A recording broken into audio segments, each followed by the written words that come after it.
La prochaine conférencière est Jacqueline Corbett. Est-ce que Jacqueline... Oui, parfait, elle est là. Qui est aussi une collègue de l'Université Laval, donc professeure agrégée en système d'information organisationnelle à la Faculté des sciences d'administration. Elle détient un bac en administration des affaires, un MBA en finance et un doctorat en management. Avant de poursuivre son doctorat, Jacqueline a connu une carrière distinguée de 15 ans dans les secteurs de la finance et FinTech. Des articles ont été publiés dans des revues scientifiques de haute qualité, incluant The Journal of Business Ethics, Strategic Entrepreneurship Journal et Information Systems Journal. Donc, Jacqueline, vous avez 20 minutes. Alors, bon après-midi. Merci d'être ici. Je dois aussi mentionner qu'à la Faculté des sciences d'administration, nous avons un centre de recherche sur les communautés intelligentes. Alors, je suis membre aussi de ce centre de recherche. Et moi, mes recherches concernent le smart grid, aussi les villes intelligentes et en général l'utilisation des systèmes d'information pour promouvoir le développement durable. Alors, préparez-vous. Cette présentation est un peu un changement des autres présentations. Alors, je vais parler au niveau individuel, le changement des comportements des gens, de nous, et les systèmes d'information persuasifs. Donc, alors, premièrement, une mise en contexte, les municipalités et la transition énergétique. Dans notre domaine de système d'information, on parle beaucoup de la transition ou la transformation numérique et il y a un grand lien avec la transition énergétique aussi. Mais dans cette transition énergétique, on voit que les villes jouent plusieurs rôles, comme un consommateur direct d'énergie, aussi comme un fournisseur d'électricité. Par exemple, aux États-Unis, en Ontario, il y a beaucoup de villes qui sont aussi des fournisseurs, des producteurs et des distributeurs d'énergie. Alors, il y a un rôle à jouer dans ce rôle. Mais moi, cette étude que je vais présenter parle plus d'un rôle indirect des villes, un rôle comme influencer. Donc, le rôle de changer, de promouvoir des comportements plus éco-responsables de la part de leurs citoyennes. Donc, on approche cette question ou cet enjeu par des systèmes, en utilisant des systèmes persuasifs. Alors, qu'est-ce que c'est un système persuasif? Bon, c'est un logiciel ou une application mobile ou un système informatique qui est conçu spécifiquement pour renforcer, pour changer les attitudes ou les comportements. Alors, ce n'est pas par accident, ce n'est pas par hasard qu'on change les comportements. Ce sont des systèmes qui sont vraiment conçus pour ce besoin, cet objectif. Et il faut mentionner aussi que c'est sans utiliser la coercion ou la tromperie. Alors, c'est vraiment un individu qui décide d'utiliser ce genre de système pour faire des changements volontaires des comportements. Et donc, dans la conception de ces systèmes, il faut tenir en compte plusieurs principes de conception. Alors, on parle de 5 ici. Le soutien du tâche principale. Alors, ça, c'est des éléments d'un système qui rendent l'activité ou le comportement plus facile à faire. Donc, pensez-vous à, bon, si tu veux changer vos comportements concernant activité physique, bon, vous avez peut-être une Fitbit ou une montre ou quelque chose comme ça qui démontre ou qui donne des informations autour de vos activités. Alors, ça, c'est ce genre de choses. On met des fonctionnalités dans le système pour donner des informations ou de soulever les barrières pour faire le comportement désiré. Ensuite, il y a le soutien du dialogue personne-machine. Alors, c'est un ordinateur, un logiciel, une application, un téléphone qui vous aide à changer les comportements. Alors, vous avez comme utilisateur un dialogue avec cette machine ou cette application. Alors, est-ce que l'interface est conviviale? Est-ce que c'est facile à utiliser cette application? Alors, il y a tous les principes, la conception autour de cette facilité d'usage de l'application. Il y a aussi la crédibilité du système. Bon, si on reçoit des recommandations autour de nos comportements, on veut assurer qu'ils sont des bonnes recommandations. Est-ce qu'il vient des experts? Est-ce qu'il y a des informations fiables? Alors, est-ce qu'il y a un niveau de confiance autour de ce système? Ensuite, quatrième, il y a le support social. Bon, qui sont des influenceurs importants en nos comportements? Bon, la famille, les amis, les autres gens. Alors, c'est tout le réseau personnel autour de nous, les gens. Alors, on cherche des façons de faire peut-être des compétitions, la coopération, de travailler dans un réseau social pour partager des connaissances, des autres avis, etc. Et finalement, il y a aussi des éléments d'intégration au niveau technologique, mais aussi au niveau des programmes. Donc, s'il y a plusieurs organisations qui peuvent soutenir ce comportement, bon, est-ce qu'il y a des liens dans le système qui permettent de trouver les informations nécessaires ou des autres ressources? Alors, grosso modo, ça, c'est les systèmes persuasifs. C'est une classe, une catégorie de systèmes d'information. Et vous avez déjà probablement vu ce genre de choses, même si vous ne savez pas que ce sont des systèmes persuasifs. On utilise souvent dans le domaine de santé, mais aussi on a des exemples dans le domaine de conservation, de développement durable et les comportements éco-responsables. Alors, il y a deux ici que j'ai trouvés. Bon, ComEd, c'est un fournisseur d'électricité. L'application s'appelle Energy Doctor. Alors, c'est un site web où les consommateurs peuvent trouver des informations autour de leur consommation d'électricité. Normalement, ça peut être connecté ou branché avec un compteur intelligent pour avoir toutes les données sur les comportements d'un gens. Et ça donne aux consommateurs, les clients, des avis, des suggestions, etc. Un autre, c'est Recycle Bank. C'est une application développée et utilisée par des villes. Alors, il y a des partenariats entre cette organisation et des villes pour promouvoir le recyclage. Alors, on voit qu'il y a peut-être des points à gagner, il y a des récompenses pour des comportements désirés. Alors, aussi, il y a des applications mobiles, il y a plein d'exemples de ce genre de système. Un autre élément important, et bon, dans la recherche, moi, je parle beaucoup avec les villes, avec les fournisseurs d'électricité, de services, etc. Et on voit de plus en plus que des organisations offrent ce genre de système. Et,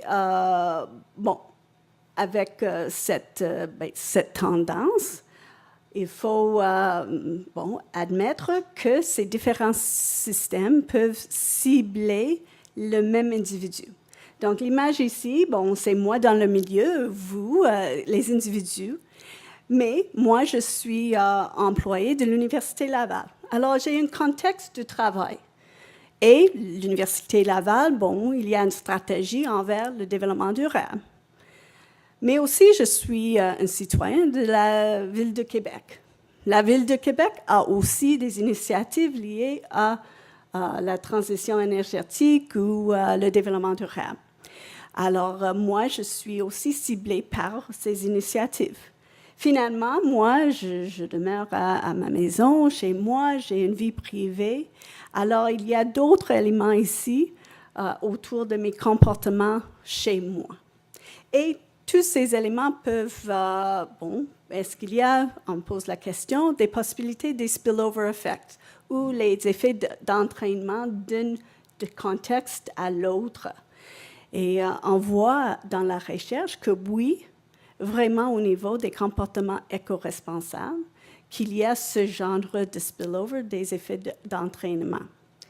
Alors pour nous, ça nous a amené à une question de recherche très large, mais dans l'ensemble, ça dit, est-ce qu'un système persuasif qui cible des comportements éco-responsables dans un contexte, ça, à la maison ou au travail, peut avoir des effets d'entraînement dans un autre contexte? Alors, je suis en train, il y a 3 ans maintenant qu'on a commencé cette recherche. Alors, nous avons effectué une étude de grande envergure, un sondage en ligne de plus de 600 personnes, en regardant 3 contextes et 3 types de systèmes. Donc, on a regardé des systèmes offerts par des villes et dans le contexte de la communauté. Donc, les comportements éco-responsables dans la communauté, donc on dit les community ERBs, Environmentally Responsible Behaviors. Deuxièmement, le deuxième contexte sont des systèmes offerts par des fournisseurs de services, principalement des fournisseurs d'électricité, mais ça peut être aussi des fournisseurs de gaz ou d'eau, d'autres genres de choses, et ça vise les comportements à la maison. Donc, Home ERBs, ces activités. Ensuite, le troisième, ce sont des employeurs. Et donc, plusieurs types d'organisations qui veulent promouvoir les activités, les comportements plus éco-responsables dans le domaine du travail. On parle des work ERBs. Bon, je n'ai pas tout le temps de parler de tous ces éléments-là, mais en général, ce sont les genres de questions ou les énoncés qu'on a proposés aux participants. Il y a une échelle d'évaluation pour dire oui ou non, est-ce que ces systèmes encouragent ce genre d'activité. Donc, le Community ERB, ça peut être comme, en utilisant le système, j'engage dans le bénévolat, dans la communauté, par exemple. Ou les Home ERBs, bon, je ferme les lumières en quittant une salle, etc. Ou au domaine du travail, bon, j'applique des nouvelles idées pour réduire l'empreinte de mon employeur. Alors, en général, les comportements éco-responsables dans la communauté, on parle de l'implication dans les initiatives communautaires. Okay? À la maison, chez nous, on parle de la réduction de consommation des ressources, pas seulement l'électricité, mais aussi eau et d'autres ressources importantes, et l'efficacité énergétique. Et finalement, au travail, les questions, les comportements éco-responsables visent plutôt la réduction des impacts écologiques de l'employeur. Donc, les résultats. Je n'ai pas le temps, afin de respecter les 20 minutes. Je vais parler principalement des Home ERBs, ceux qui visent les comportements associés avec l'énergie et consommation des ressources. Donc, premièrement, on a trouvé que des systèmes de fournisseurs ont l'effet plus positif sur les comportements éco-responsables. C'est bon, c'est pas surprenant, mais quand même, c'est important. Parce que les investissements de Hydro-Québec ou des autres fournisseurs d'électricité, bon, ils ont un impact positif sur les comportements au niveau des individus. Donc, il faut faire des investissements dans ce genre de système pour changer pas seulement les comportements, mais on peut aussi changer les attitudes des gens, pour prendre le transport en commun, pour réduire la consommation d'électricité, pour changer les tendances autour de consommation, etc.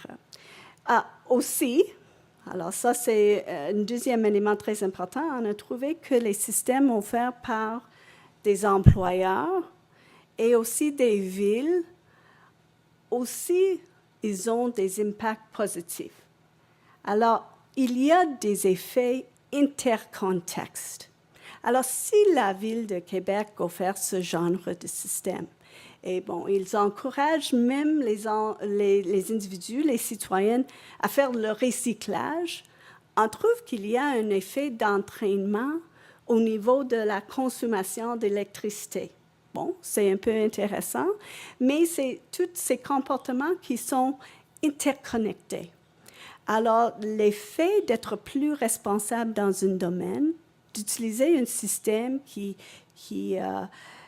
suggère des comportements plus éco-responsables peut avoir ces effets indirects dans les autres contextes. Aussi, on trouve qu'un des facteurs clés, moi, c'est plus intéressant, mais au niveau le niveau d'intégration, le soutien de l'intégration entre ces systèmes. Alors, plus c'est facile de trouver ou de voir les liens entre les initiatives d'une ville ou un fournisseur de services ou un employeur, plus les effets sont positifs.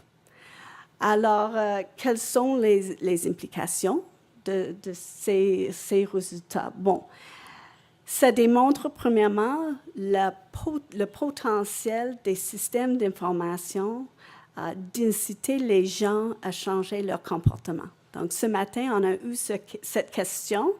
Comment encourager les gens à changer? Oui, on peut créer toutes les infrastructures vertes, éco-responsables, on peut faire tout ce genre de choses, mais aussi on a besoin des gens qui sont prêts à changer les comportements, d'adopter des activités, des comportements plus éco-responsables. Alors, voici une voie, une direction potentielle pour l'utilisation des systèmes d'information, les données, le feedback et d'autres outils pour promouvoir ce genre de comportement. Aussi, bon, on trouve avec cette recherche que les effets d'un système persuasif peuvent être transversaux. Donc, on peut avoir des effets intercontextes. Alors, il faut tenir en compte les impacts ou les initiatives d'un contexte à l'autre. On ne peut pas travailler dans les silos, puis dire, bon, les villes, ils ont des initiatives ici, les employeurs, ils ont d'autres initiatives ici, et, bon, les fournisseurs d'électricité, bon, ils suivent une autre voie, une autre direction. Les collaborations entre les villes, les municipalités et les employeurs dans leur région, mais aussi les fournisseurs d'électricité, bon, peut être très intéressant pour changer les comportements, pour arriver à pour réaliser cette transition énergétique. Certainement, il y a des défis. Bon, c'est pas facile. On voit le potentiel, mais il y a bien sûr des défis au niveau technologique. Bon, la bonne conception d'un système, assurer qu'ils sont conviviaux, qu'ils respectent tous les principes de conception. Aussi, la création des systèmes intégrés. Donc, Stéphane a parlé des objets connectés. Alors, comment est-ce qu'on peut intégrer les compteurs intelligents avec ces systèmes? Il y a des systèmes comme Nest, je ne sais pas si vous avez déjà entendu de ce genre d'application, qui permettent la gestion de toute une maison avec une cellulaire, une mobile ou quelque chose comme ça. Alors, ça prend beaucoup de données. Alors, au niveau technologique, bon, comment partager ces données, comment concevoir ces systèmes. Bon. Aussi, il y a des enjeux juridiques. Donc, certainement au niveau des rôles, si on a des ententes entre plusieurs organisations, quels sont les rôles, les responsabilités, la protection de la vie privée, ça c'est un enjeu très important aussi. Stratégique, bon, pour des villes, pour des entreprises, pour des fournisseurs d'électricité, est-ce qu'il y a une cohérence entre ce genre de système et leur stratégie à long terme? On a besoin aussi d'une harmonisation des objectifs autour des comportements ou des attitudes qu'on veut former ou changer. Alors, tout ça, ce n'est pas nécessairement évident. Il y a aussi le choix de partenariat. Alors, à quel niveau est-ce qu'on va, avec qui est-ce qu'on va partager les données, dans quel contexte, etc. Il y a des enjeux opérationnels aussi. Bon, la gestion de données, la gestion aussi de clients, citoyens ou employés. Parce que pour des fournisseurs d'électricité, par exemple, ce sont des clients. Pour des villes, le même individu est un citoyen. Pour un employeur, c'est un employé. Alors, qui est responsable pour cette gestion-relation si on utilise des systèmes interorganisationnels pour promouvoir ces comportements? Aussi, les processus d'affaires peuvent, peut-être, il doit changer des processus d'affaires afin de gérer les données pour supporter les clients, etc. Et aussi, il y a des défis au niveau éthique. Donc, la protection des renseignements personnels, la persuasion et le changement volontaire. On a commencé avec la définition. Ce sont des systèmes volontaires, des changements volontaires. Alors, si on ajoute ou on exige des personnes de faire des changements, bon, on tombe dans un autre défi éthique et un autre genre de système. Alors, il y a toute une stratégie autour de ces défis. Et pour moi, ça dit, bon, à la fin, il faut travailler ensemble. On a besoin d'une approche multidisciplinaire, transdisciplinaire, de travailler ensemble. Les gens de systèmes d'information, d'informatique, les gens de ville, les fonctionnaires, aussi les gens d'affaires, les fournisseurs d'électricité, etc. Alors, de travailler ensemble pour adresser ces défis. Alors, c'est tout pour moi. C'est une étude qui a été financée par le FRQSC. Et alors, mes détails sont là si vous désirez plus d'informations. Merci.